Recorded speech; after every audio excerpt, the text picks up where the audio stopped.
राजाओं महाराजाओं का राज था। जो भी वो चाहते थे कर देते थे। किसी की जमीन चाहिए होती थी उठा के ले जाते थे।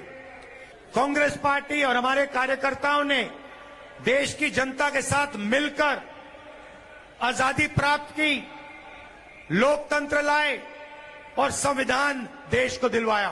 इस शहजादे का कहना है कि भारत के राजा, भारत के महाराजा ये अत्याचारी थे। ये गरीबों की जमीन छीन लेते थे। जब मर्जी पड़े तब उनका सब हड़प कर लेते थे। कांग्रेस के शाहजादे ने छत्रपति शिवाजी महाराज,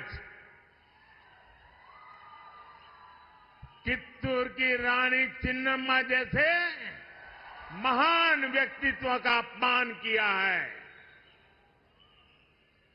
इनका सुशासन, इनकी देशभक्ति आज भी हम सभी को प्रेरित करती है।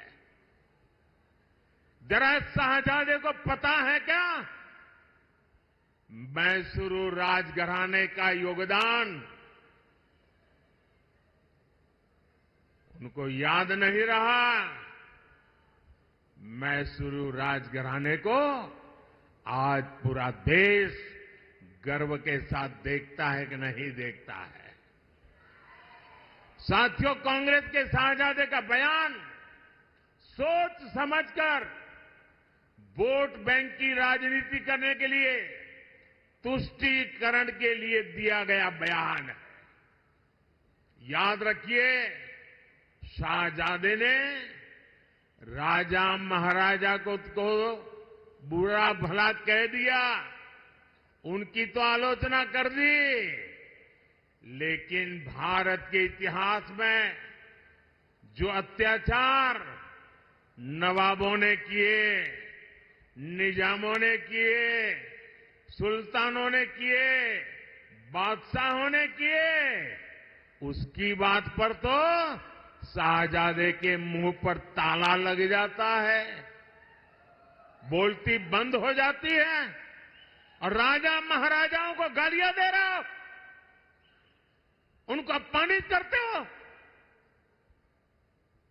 कांग्रेस को औरंगजेब के अत्याचार याद नहीं आते, जिसने हमारे सैकड़ों मंदिरों को तोड़ा, अपवित्र किया। कांग्रेस तो औरंगजेब का गुणगान करने वाली पार्टियों के साथ खुशी से गठबंधन करती है।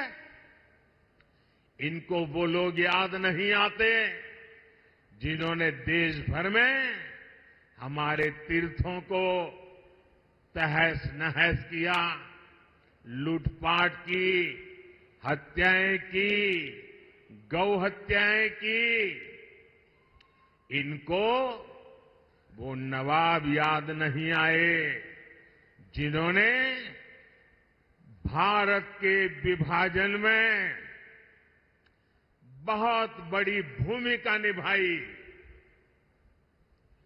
कोई कल्पना कर सकता है क्या बनारस के राजा के बिना बनारस हिंदू विश्वविद्यालय की स्थापना संभव हो सकती थी? क्या महारानी अहल्याबाई होलकर ने मंदिरों का पुनर्निर्माण कराकर हमारे आस्था स्थलों की रक्षा की या नहीं की? मैं गुजरात से आता हूं, मेरा गांव गायकवाड़ स्टेट में पड़ता है। ये बड़ौदा महाराजा थे जिन्होंने बाबा साहब आम्बेडकर की प्रतिभा को पहचाना था, उनको बड़ौदा बुलाया, उनकी शक्ति को पहचाना और बाबा साहब आम्बेडकर को विदेश पढ़ने के लिए भेजने का काम गायकवाड़ महाराजा ने किया था।